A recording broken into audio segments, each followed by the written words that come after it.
Oi, gente, bom dia. Começando mais um Morning Call. Quem vai conversar com a gente nessa sexta-feira é o Gustavo Bertotti, da Messi Investimentos. Gustavo, bom dia. Obrigada por participar. Seja bem-vindo ao Morning Call.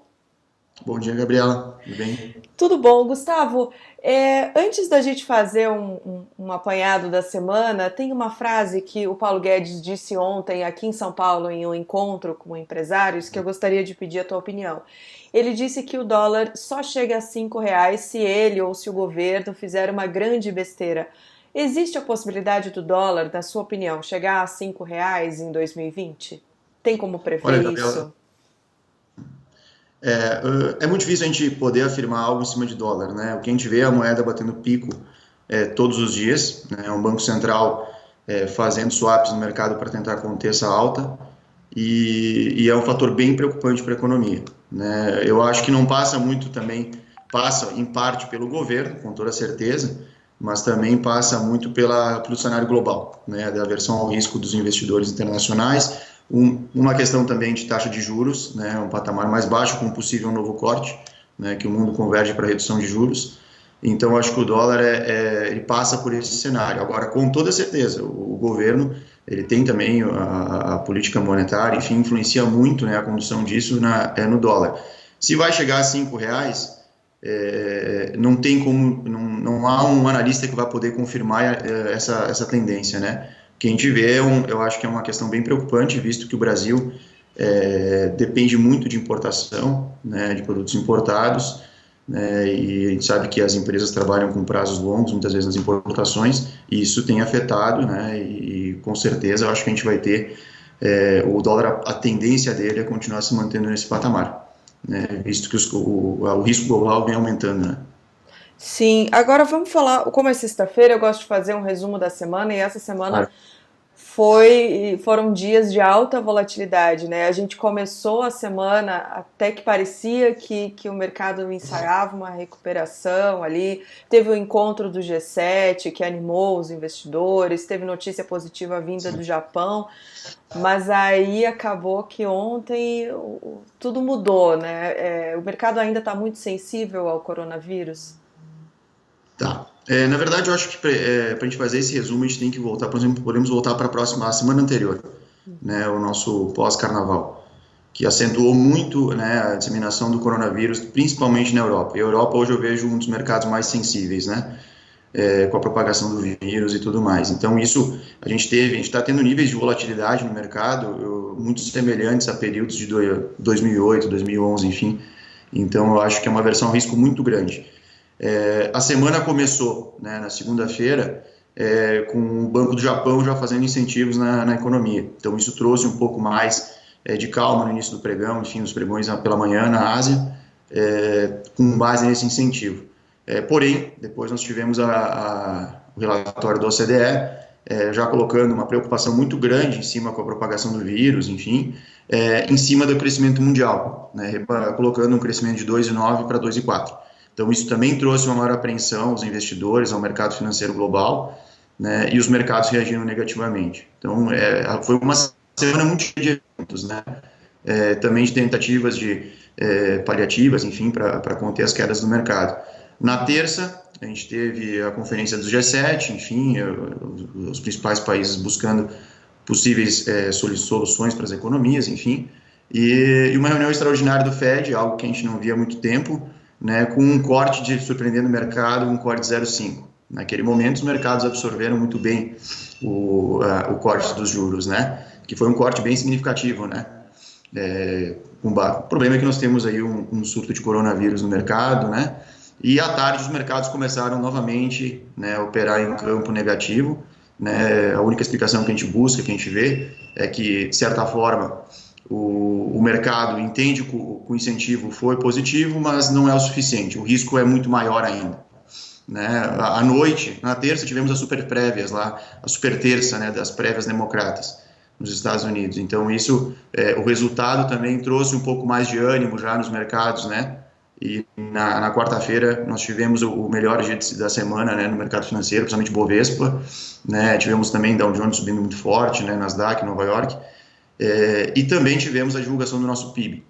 né, que veio de acordo com as expectativas, estimava-se um PIB de 0,9 a 1,2, veio 1,1, né, a gente vê alguns pequenos aumentos em alguns setores, né, principalmente, formação bruta de capital fixo aí, encolheu no quarto trimestre, no ano teve um resultado positivo, enfim, mas na quarta-feira a gente teve o ânimo do mercado, né, foi melhor e tudo mais. Porém, ontem, né, a gente já teve, por exemplo, na Ásia ontem, fechou o campo todo positivo na Ásia, né, com incentivos do governo chinês e tudo mais.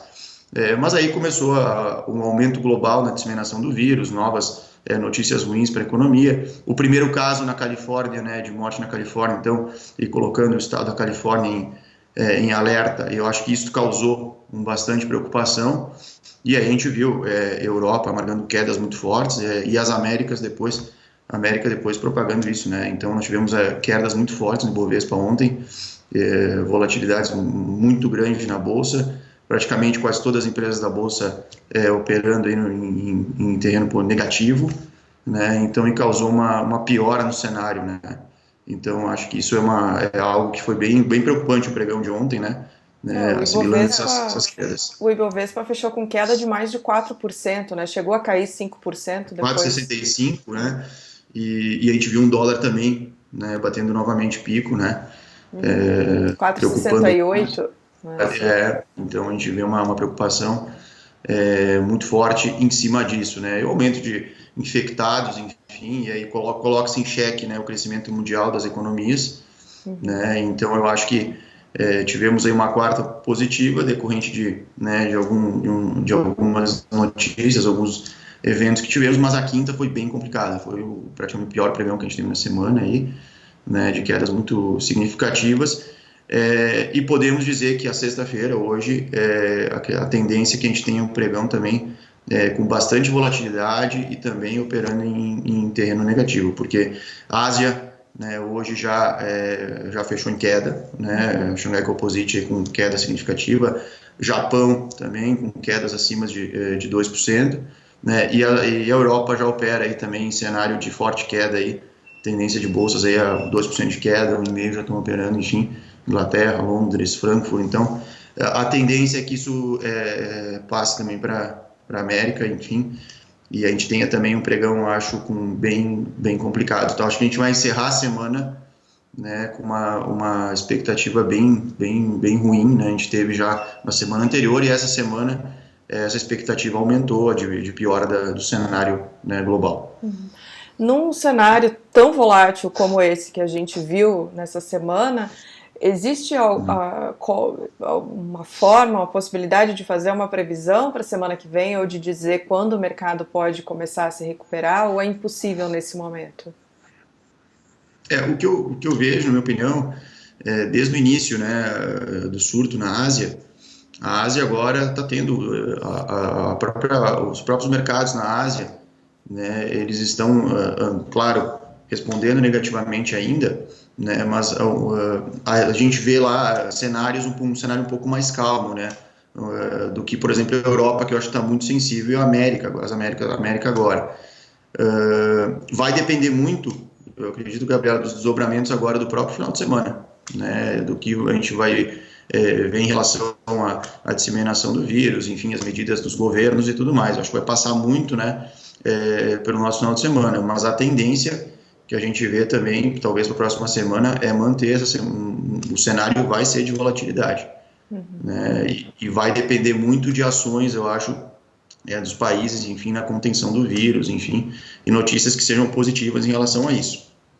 Mas os mercados estão com uma aversão muito forte, né? Ontem nós tivemos aí, as quedas foram bem significativas, Brasil, Europa também, como eu ressaltei, e hoje a Ásia também operando. Então, a tendência não...